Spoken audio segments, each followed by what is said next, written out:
I would like to make an announcement to our Sangha members over here after the dedication of merit.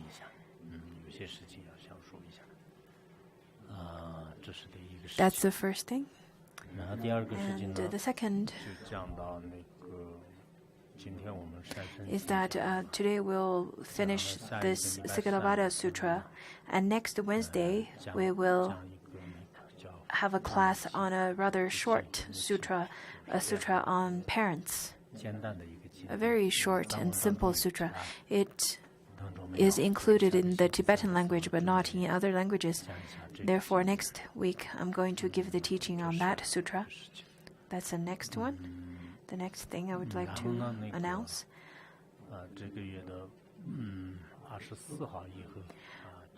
is that after the 24th of May, I don't have any public classes for 10 days. From, I think, May the 24th, we'll still have the class on the Buddha nature, on the class on Buddha nature. And then after that class, all the way to June the 4th, we don't have class. And then June the 4th, 5th, 6th, and 7th, the 4 classes, we will, on those 4 days, we will have a class on the one of the chapters of the extensive biography of Shakyamuni Buddha. It has around 300,000 words. So I can't finish teaching the whole thing within 4 days. But at the end, Mipa Rinpoche has a teaching on meditation. So on those 4 days, I will give teachings on the meditation methods. That is included at the back of this biography. Pontsuk Rinpoche gave a teaching on that back in the 80s. And I give the oral transmission, I give the oral interpretation of that before. And then back in 2002, I then translated the teaching. So it's been quite a while. It is difficult to give the whole teaching of the extensive biography, but the essence is included in the very back of this book. And Mipa Rinpoche at the back explained the sadhana and the practice of Shakyamuni Buddha, as well as the meditation instructions. And therefore, I think I'm going to give the teaching of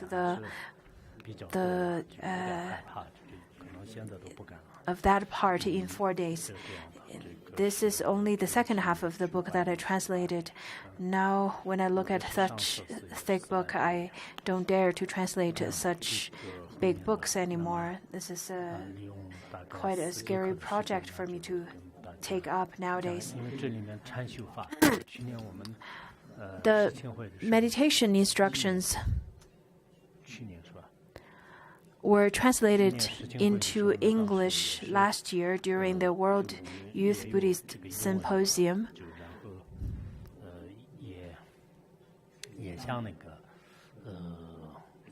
And we wanted to disseminate the teachings of meditation techniques that's explained by Mipa Rinpoche.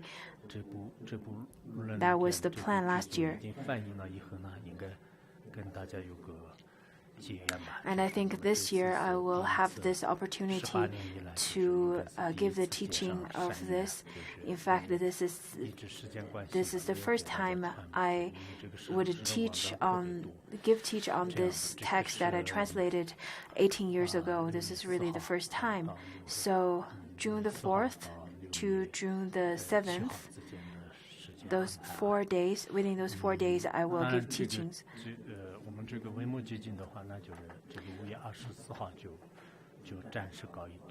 The teaching of the Malakirti Sutra will be paused from May the 24th to around the end of July. So those of you who ever want to go out, who want to travel around to different parts of the world, you can go as you wish during this period of time. I know lots of you really enjoy traveling, and then that's a good time to travel around because there's no class. But that's really for people who are the people who are outside of the monastery, because over here in the Shurja, if you're already enrolled in some of the classes over here, I really encourage you to stay. Otherwise, it could really harm you in the way that your mind will be disturbed.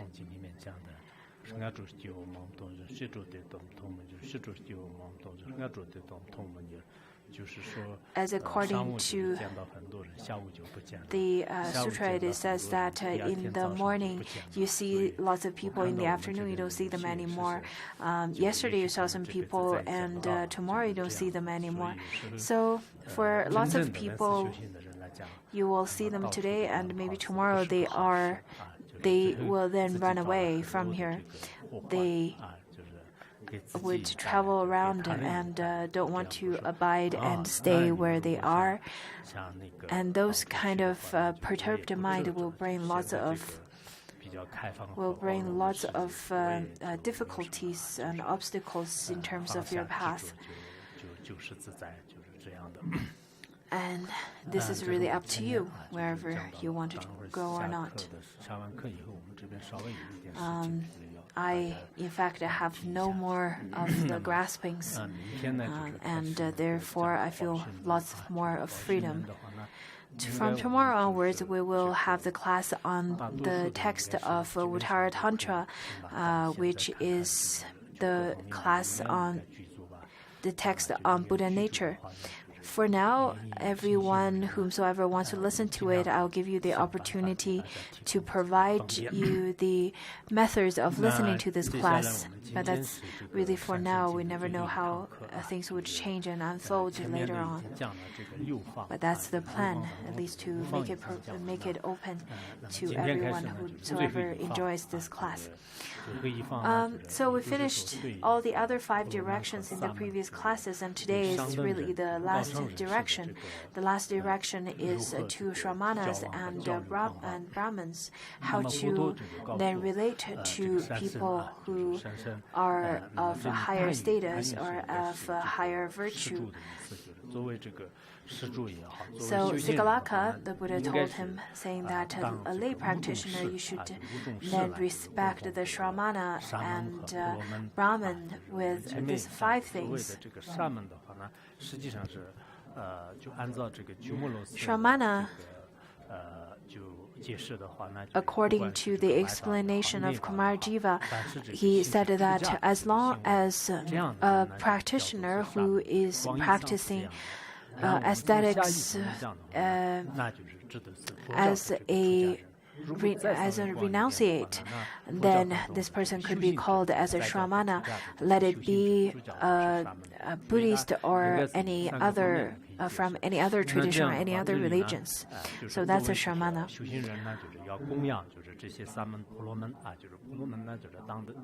Brahman then is a high class in India, in ancient India, great practitioners or venerable ones or elderlies.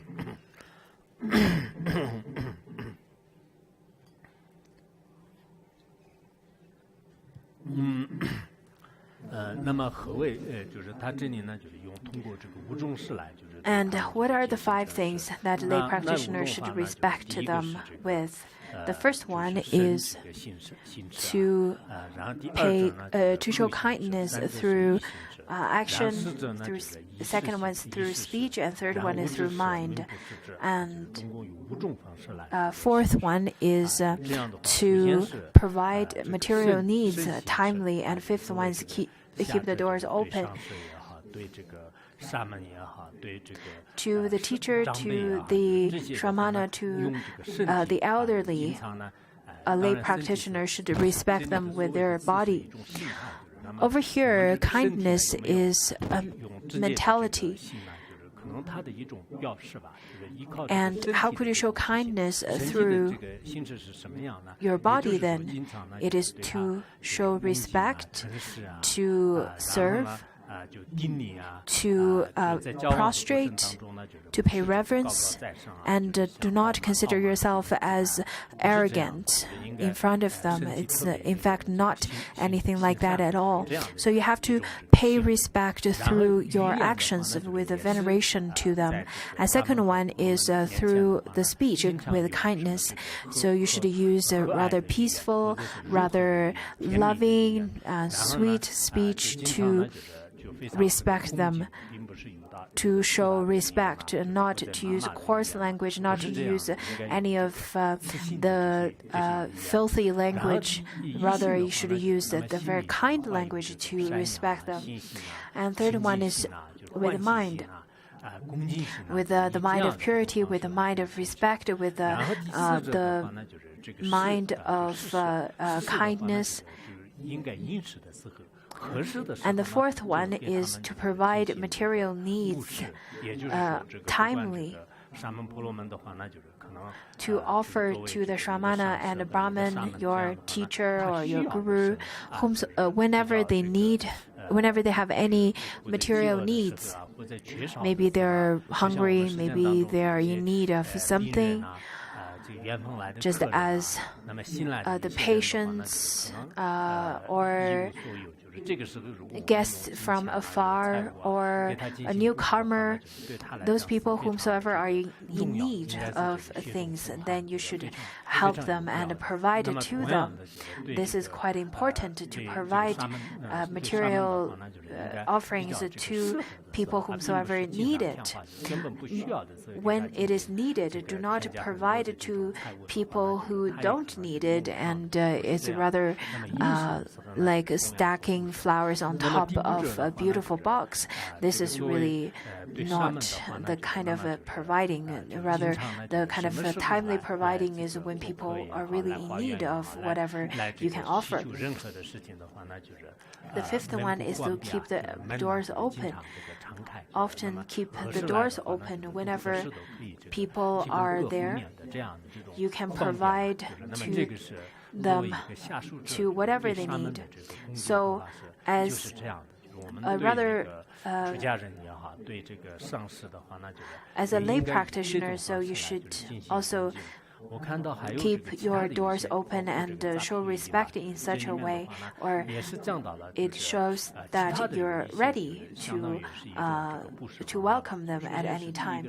There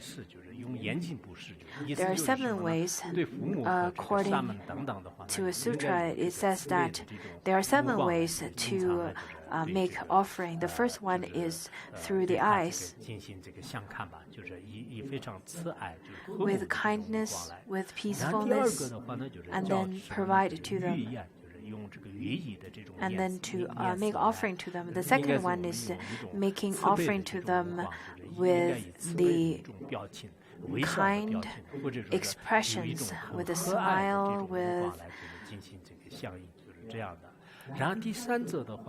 kindness and friendliness. With such kind of expressions, you make offering to them. And third one is to have kind words and kind speech towards them as an offering. Whenever you converse with the parents, the teacher, or Brahmin, or people of high status, you then converse with them in a kind way, rather than coarse language, not with blackmailing or threat.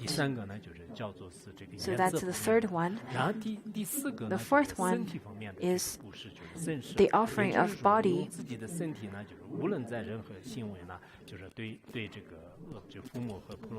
Whatever action is pleasant, is respectful, to the parents or Brahmin, then you should adopt such kind of action. The fifth one is making offering with the mind of kindness, of faith, of devotion, of happiness, of joy, those kind of mind. And the fifth one is making offering of seats. So making soft cushions for them, arranging nice soft seats for them. In Tibet, we then make offering to cushions and the seats to masters. What does that mean? What does that signify? It actually, what does it symbolize? It symbolizes that if you offer different cushions or carpets to them, it shows that you are asking the master to stay and abide in the monastery or the place where you offer the cushion to them. And another layer of meaning is to requesting them to abide in this world and have longevity in this world. So that's the symbol of cushions. The seventh one is to make offering of the houses or shelters, to provide shelters to parents and teachers and Brahmins. Those are the 7 kinds of offerings.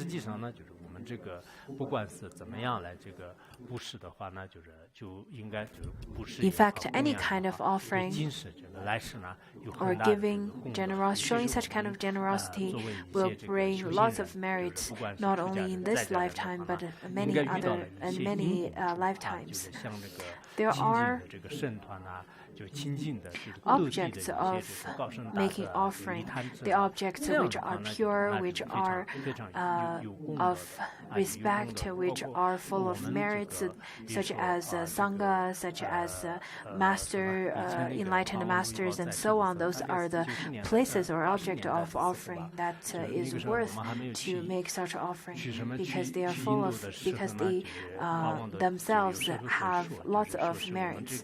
Back in the 90s, when I went to India with Pontsop Rinpoche,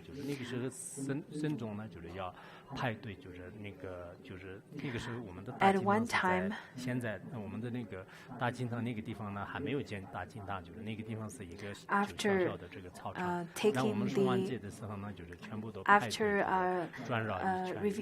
reciting the vows, all the Sangha were circumambulating the shrine hall at that time. And Pontsop Rinpoche said that this is a perfect time to make offering to the Sangha, even if you just buy some candies to them. At that time, we had some jelly candy at that time, and it's in blue wrapper. We were all very much looking forward to it. Every 15th of the Tibetan calendar, we were all looking very much forward to the candy. There was a couple who went together with us, who then passed away in India. If it was not for him, then I would probably stay in India and not really and couldn't really come back, because at that time I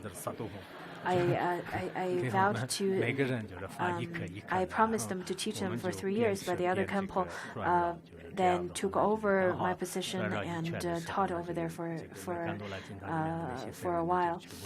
Anyhow, the reason I was talking about him is because he was the one who was offering candy, and he would chant Om Bedar Sarahom and then offer the candies to them.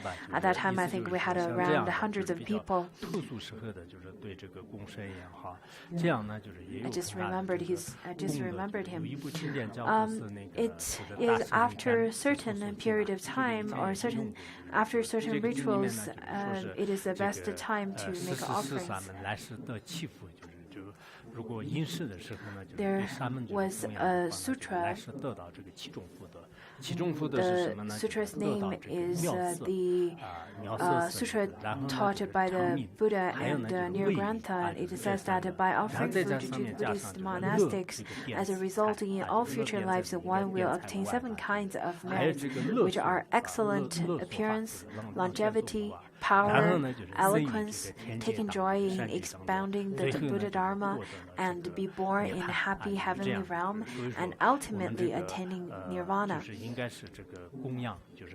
So, making offering to the supreme objects of offering are, in fact, quite auspicious. You could receive the listed 7 kinds of merits, and the excellent appearance, longevity, power, and eloquence, and taking joy in expounding the Buddha Dharma, being reborn in the heaven realm, and ultimately attaining nirvana. So all those kind of merit could be attained through such kind of offering. As lay practitioners, you should then recognize that you need to make offerings in order to then accumulate merit. According to Mipa Rinpoche, he said that a king of the country should have an object of faith, and in such a way then the country can be operated in a rather smooth and obstacle-free manner.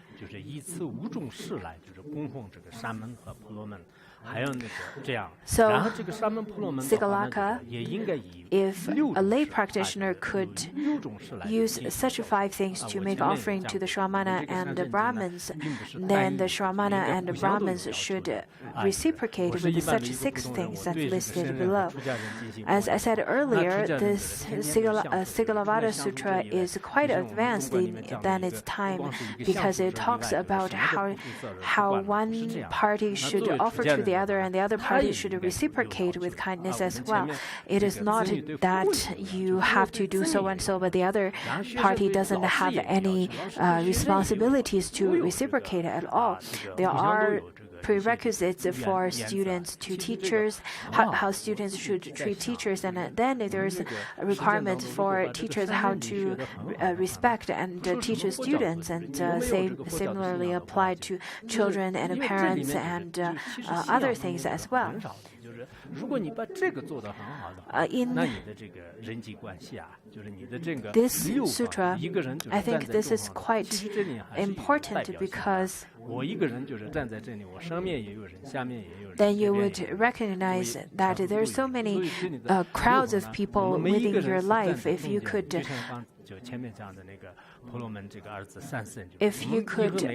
get along with all different groups of people, then your life would rather run very smoothly. You are then in the middle of all these 6 directions. In fact, not only Sigalaka is the Sigalaka, you and everyone is also Sigalaka. You have 6 directions to relate to. You have 6 groups of people to relate to. So not only you, I myself included, I'm also Sigalaka. We're all Sigalakas who need to then relate to different people from different directions. You need to relate to people who are at the lower direction, people who are at the upper direction. But nowadays it seems that people tend to be more on the extremes, where they can relate to the lower direction rather well, but not to the upper direction, or vice versa, or they can relate to the other 2 directions but not the other 4. So things like such.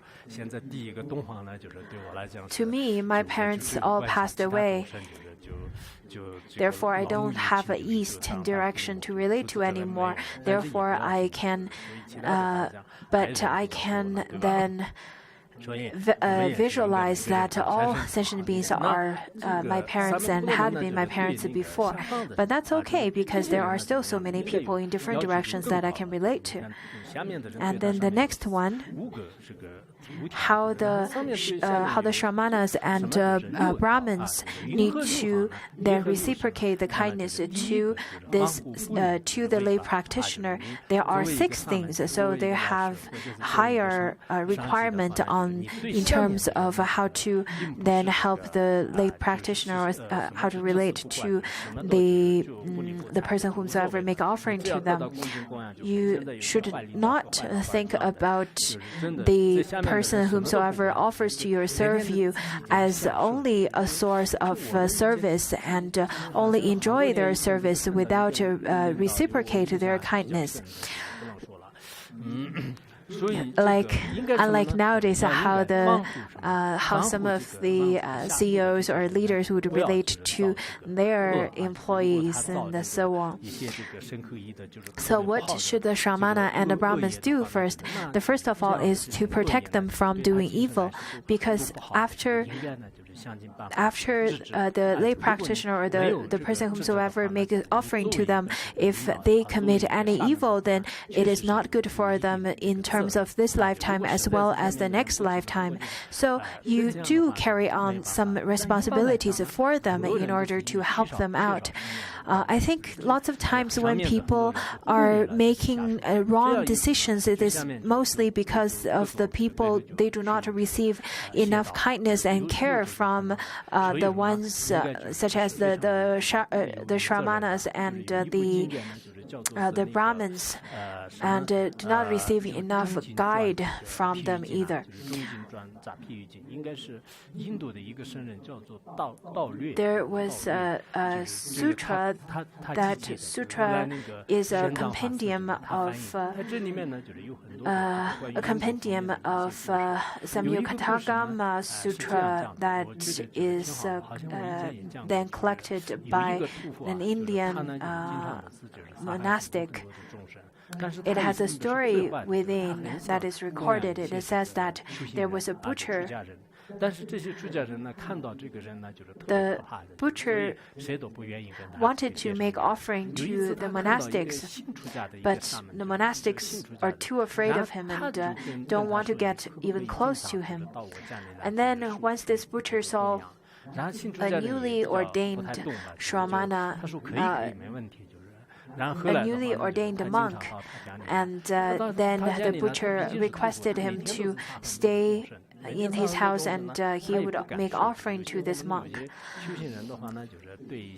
And he agreed to stay, maybe because he doesn't really know.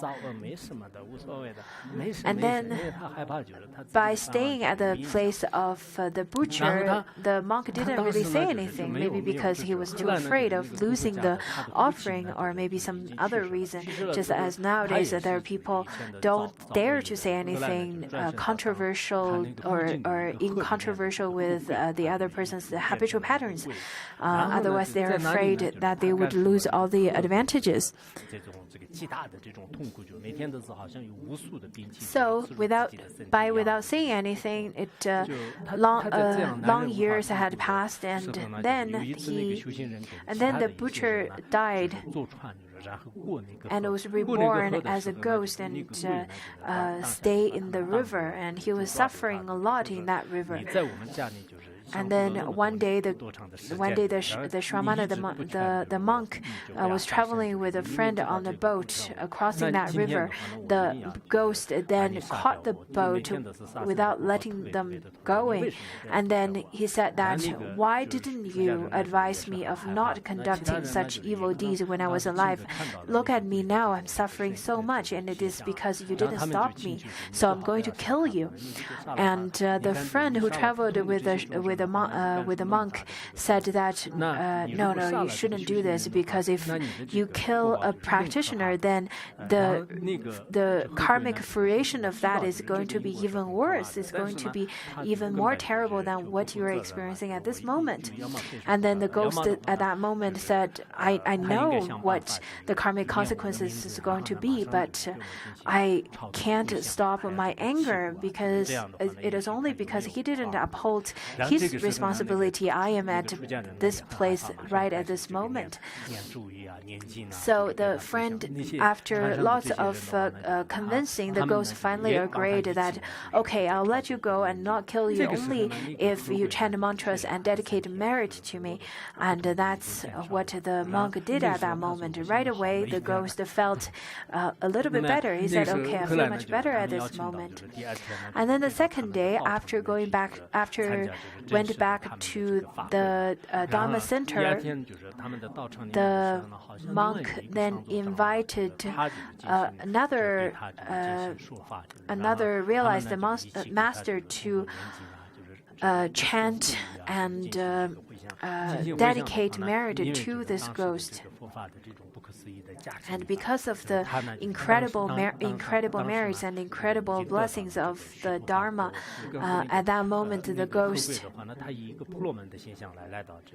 ghost then attained fruition because he went to that Dharma assembly which was hosted for him to dedicate merit to him in order to relieve him from the pain and suffering. He actually manifested as a Brahmin, then attended his own puja or own Dharma assembly, and then by listening to the Dharma teaching and listening to the chanting and so on, he attained fruition at that time. So what's the moral of this story then? As monastics, we often receive different offerings from lay practitioners, and whenever they make such offering, you should chant mantras or recite some sutras like a Prajnaparamita or even the six syllabus mantra and make dedication of merits to them. Even if you don't have that much of time to do a whole session of meditation or practice to dedicate the merit, at least you should chant this dedication of merit verse. This is quite important. The second thing is that second moral is that let you be reborn in ghost realm or in any realms, then you should recite mantras for them. If people you know, if friends you know being reborn in different realms, then you should at least chant mantras for them. The person was newly ordained, and him, by chanting mantra, the ghost's suffering was relieved at that moment. Therefore, whenever you are repenting or you are chanting mantra for others to dedicate the merit to them, this is all very necessary. Every day during our class, because we don't have that much time, I don't have enough time to tell too many stories, but in fact I had to read through lots of stories and lots of teachings, and then I will pick a story that really make lots of impact. So all of those stories are not made up by me, and in fact they all have their purpose and their teachings. So you should listen to them. The first one is to help them and guide them from avoid doing evil, and the second one is to guide them towards kindness, to teach them how to practice good actions rather than stay in a state of drowsiness or practice evil. So the second one is to guide them and instruct them to practice the good karma or the good actions. according to the Great Compassion Sutra, where the Buddha told Ananda, saying that if you want to benefit the sentient beings, you should try your best to teach the Dharma, to propagate the Dharma, and that's how the sentient beings can be benefited from you. There's a sutra.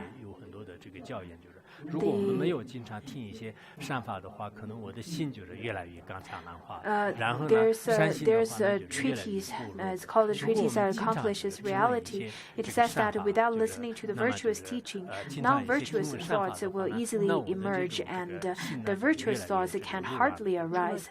The more you listen to the virtuous Dharma, then your mind and your heart will get softened. At the beginning, it's not necessarily that you became a very good practitioner, very tamed practitioner right away. It does take a period of time to process, and such process is necessary.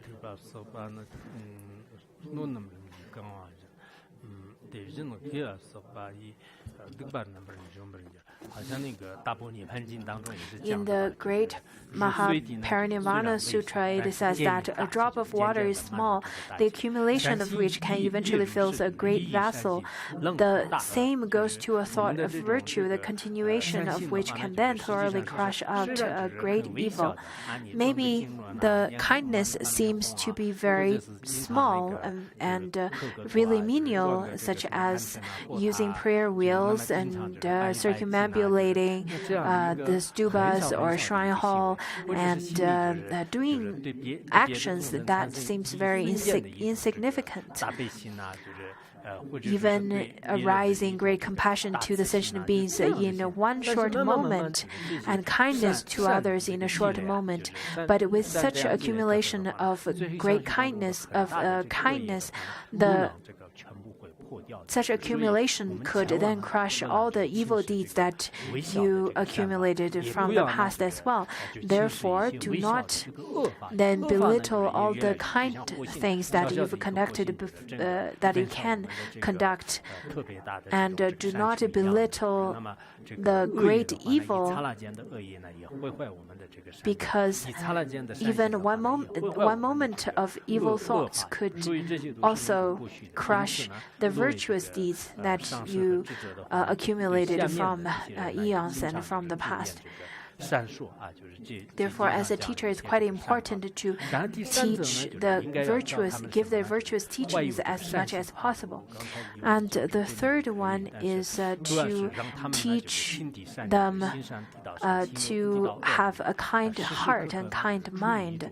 If your heart and mind is kind, then every action is then kind as well. Do not infiltrate your mind with jealousy, anger, arrogance, and ignorance, and so on. If your mind is filled with all of those filthy thoughts, then you cannot be compared. You're not even as good as worldly people who do not have any faith. For people who have such great kindness, then they would view the world as rather in great beauty and great equanimity. Do not view the external world as vengeance and anger, full of vengeance and anger, then that if you perceive the world like such, that really just shows that you're not a successful practitioner. The fourth one is to teach them to listening to the virtuous teachings. I think in such a way, a leader is quite important in a group. If a leader is kind, is quite wise, then all the group members would be also wise and kind. There was a group that I know of.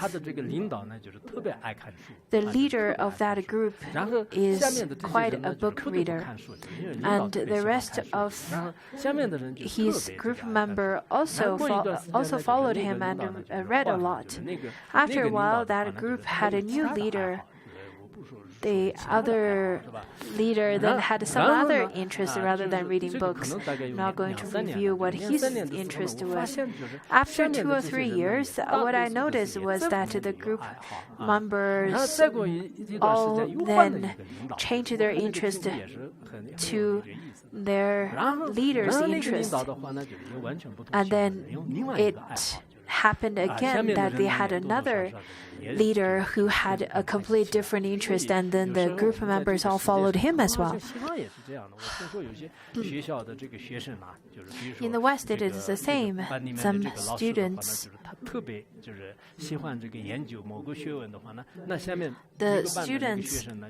would have interest with the interest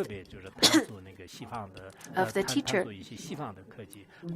If the teacher really enjoy science, and then the students would enjoy science. If the teacher really like Eastern philosophy, the students will also develop curiosity and interest in Eastern philosophy. If the teacher is interested in spirituality, then the students will also develop interest in spirituality. Similarly to the gurus and their disciples, if the teacher really enjoy talking about other people's faults, then the students would also follow the teacher and do the same. They would have the same habitual patterns. So the groups have lots of difference based on the different characteristics and interests of their leaders. The fifth one is that they're good at then contemplation and resolve doubts. After listening to the teachings, they should be able to contemplate and then resolve other people's doubts and confusions.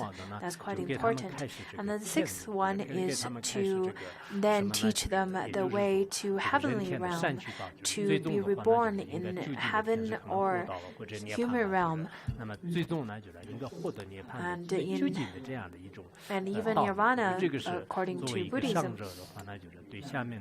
So as the one from upper direction, they should also then reciprocate the kindness and service from the lay practitioner by teaching them, by showing them such a path. There are nowadays leaders who are running after status, and they only want to have a higher status. They only want to have more respect from others, and without caring too much about how to reciprocate and how to guide the people who are following them, who are serving them, then I don't think that's the right motivation. As a leader, as a supervisor, you should have the mind of serving others. This is really the best way. Just as yesterday, how we learned that as a leader, as a supervisor, they should have the mind of humility and the action of diligence, and therefore they can benefit the ones who are following them. They should care about people who are working and serve them. This is, in fact, quite important.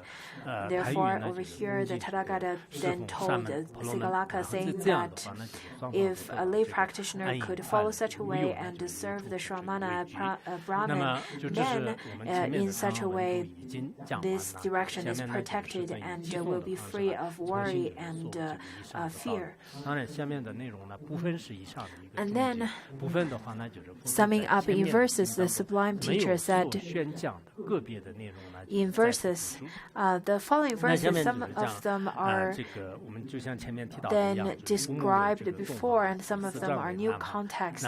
So we'll continue over here. It says that then the mother and father are as the east, teachers as south, spouse and family as the west, friends and colleagues as north, servants and workers as below, and Brahman and Shrammanas above. So those are the 6 directions one should honor. And if you would want to worship the 6 directions, any of the directions, the parents, the teacher, the spouse, the relatives, and so on, then you should respect and you should seize the opportunity to respect them and offer to them as much as you can. So very timely. You should respect your parents when they are still alive, and when the family is still together, then you should respect them.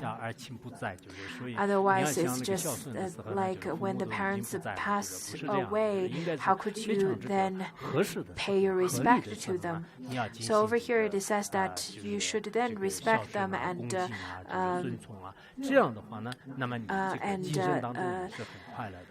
be there for them when the conditions are still there. And if you could do that, then you could be reborn in celestial realm. In the Brahma tradition, as well as many other traditions and religions, the followers' faith and their sole goal is to then be reborn in the celestial realm. Every one of us should regard ourselves as Sigalaka. We should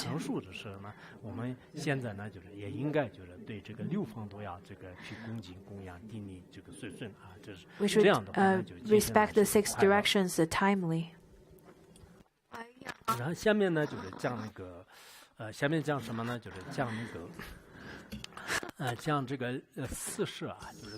Next one talks about the 4 ways of attraction.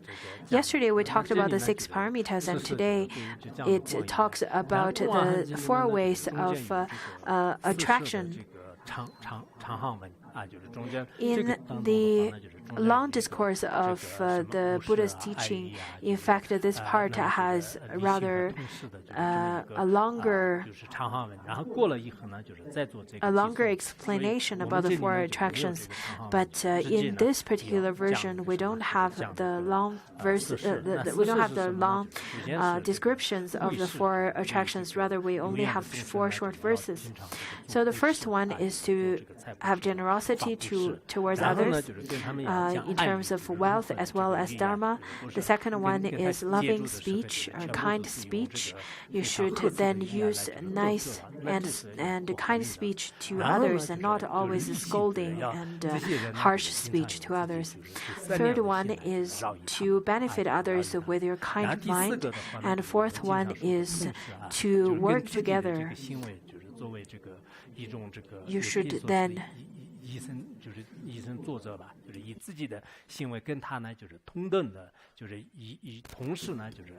use the same action to benefit others, work with others, work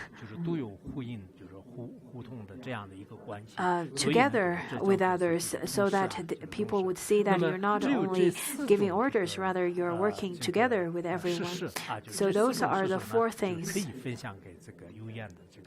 that you should do to share with others. So this part talks about the 4 attractions. And then the next one talks about why these 4 are important. So these 4 are important.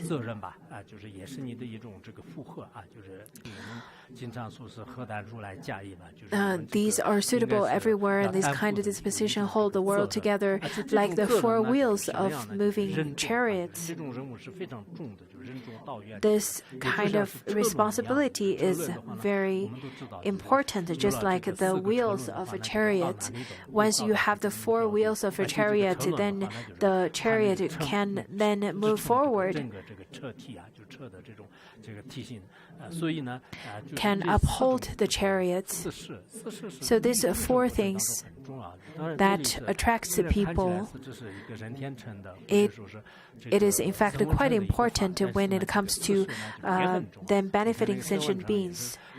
Do not only view it as a method of the teaching of how to be reborn in human and celestial realm.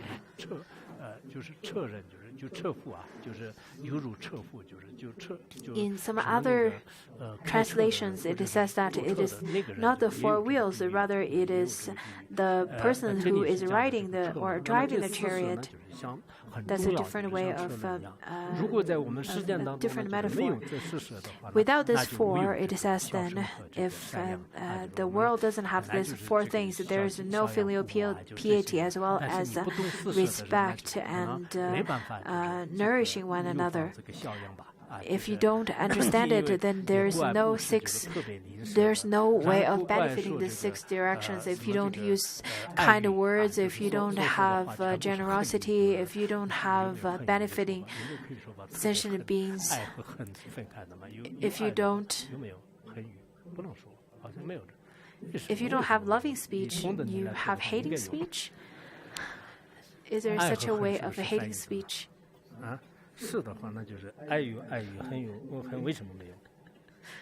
With the inference, then it should have such a word called hating speech, isn't it?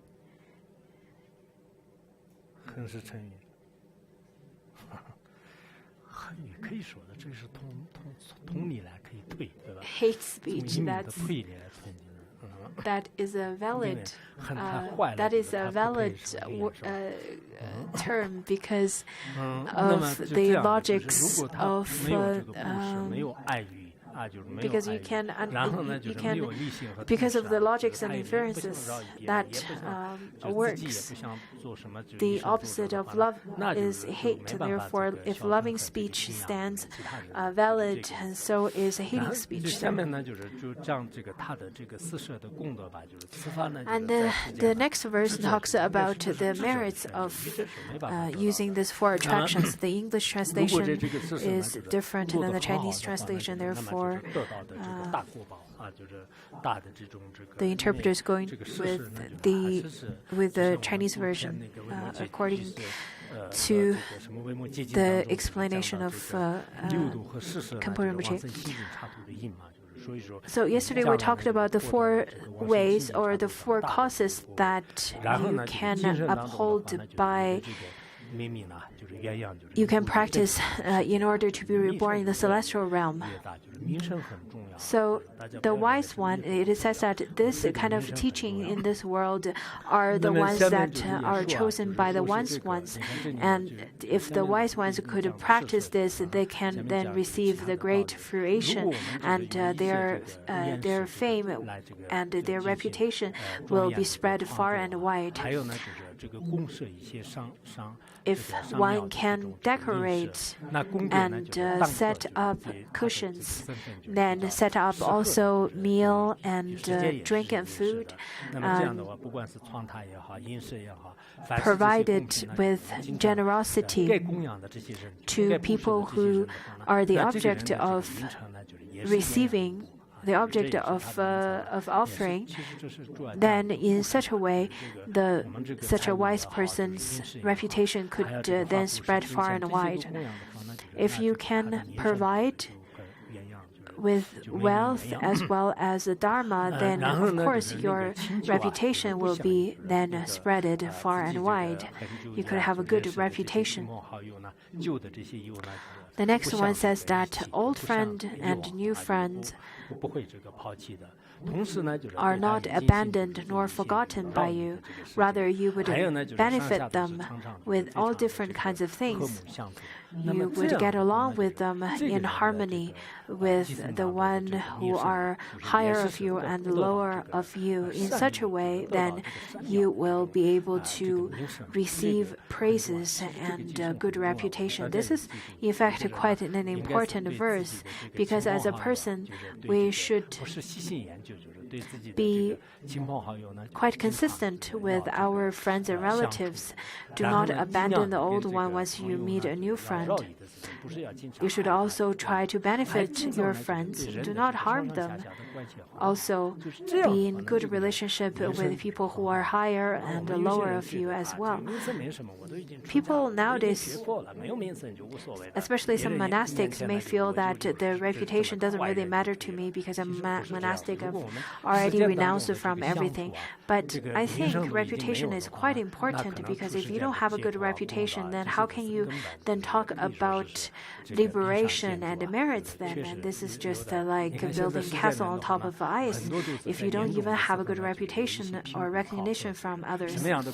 In the worldly society nowadays, at the end of the year, people usually have this end of year appraisal where the person would get different kind of evaluations from their peers and colleagues. And if they don't receive good reputation, if they don't receive good comments, then they cannot receive certain benefits from the company. It is very much similar to our community as well. The monastics may feel that, well, this is my temper, so what can you do about it? You have to deal with it. This is just my temper. Do not consider in such a way. You should try to get along with others so that you have a good reputation. Otherwise, how could you then survive?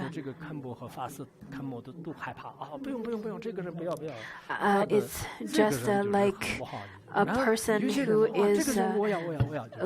is in a group. Our Sangha member in this one group, then the Khenpo or Khenmo don't even, once they, upon hearing the name of that person, don't really want to have that person. They will say, no, I don't want this person. Back at the time when we had lots of people, a person wants to get into a class of Khenmos, but none of the Khenmos want that person in their class because they had a bad reputation.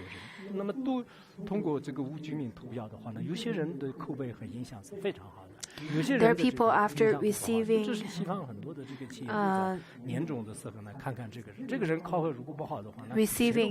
peer evaluations that is anonymous. They may then receive very honest feedback from their colleagues. Some may have a very good reputation, and some may not have such a great reputation, despite the quality of work. Then they still do not receive great reviews from others. Then I think this kind of person really need to contemplate up on his or her own behavior.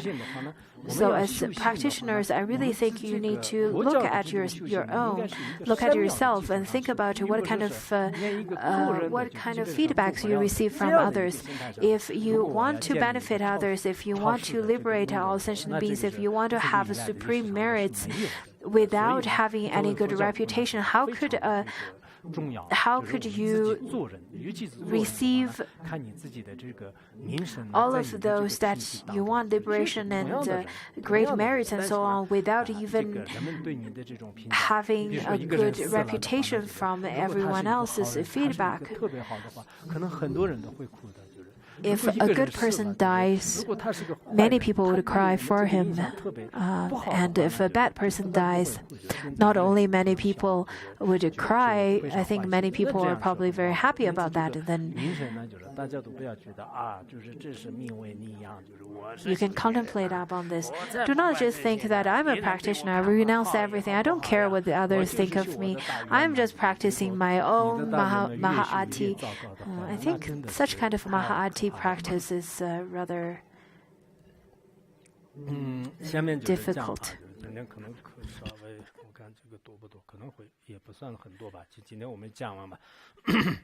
We'll finish this part.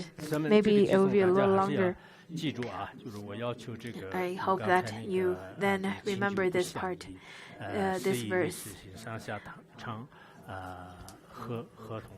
就是鱼子得三鱼，就是这个，我觉得大家还是应该这个记住，就是有些人 I think that you should remember this verse. 现象吧，你对这个不愿意 Do not abandon the old and new friends and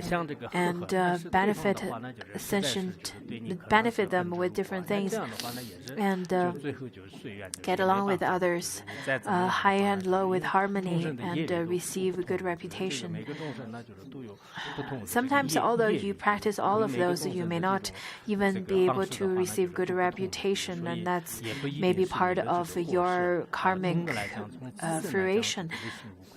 But at least, even if you practice all of those and do not receive good reputation, then that's okay. At least you've already tried your best. You have nothing to regret. 这种方法呢，就这里面就讲到这个3条。这样的话，基层当中呢，就是你有这个善欲啊。If you practice in such a way, 很重要。我们这个修行 you'll be able to receive good reputation. There are practitioners who have good reputation. There are practitioners who don't have good reputation. In Tibet, we say that if one person thinks that you're not a good person, then it is a problem of others. If everyone thinks that you are not a good person, then it's really your own problem. Many people tend to be very quiet. They don't really say anything. They don't really do anything. They would hide their merits. They would hide whatever contribution they did. They came in this world only with a few cries, and they kept quiet and stay on their own in this world. They are the kind of a bodhisattva who hide their fame and then die in quietude as well. There are different types of people. There are people that really stir up a lot. So anyhow, you should really observe your own. Today, mostly we're talking about the worldly beings. This part mainly talks about how worldly beings should first of all learn different skills, such as business, finance, and so on. And then after studying such kind of skills, they receive different wealth. After receiving the wealth, one should then keep such wealth and do not then make big offering and then buy things for yourself and spend it without a thought. This is really not good. You should have the sense to protect your own wealth. This is quite important.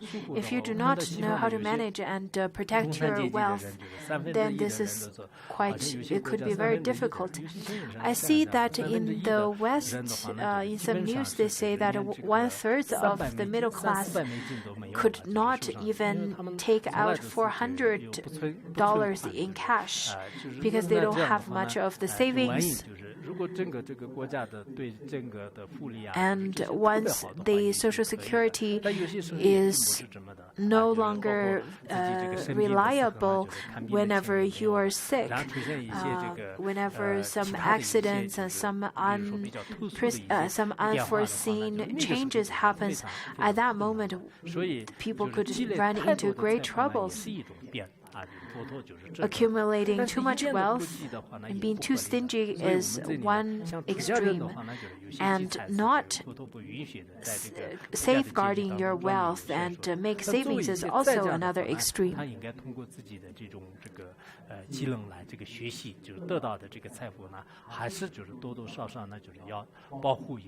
It is quite important to protect a part of it and keep a part of it so that whenever you encounter any kind of changes in your life, you would have the ability to face that.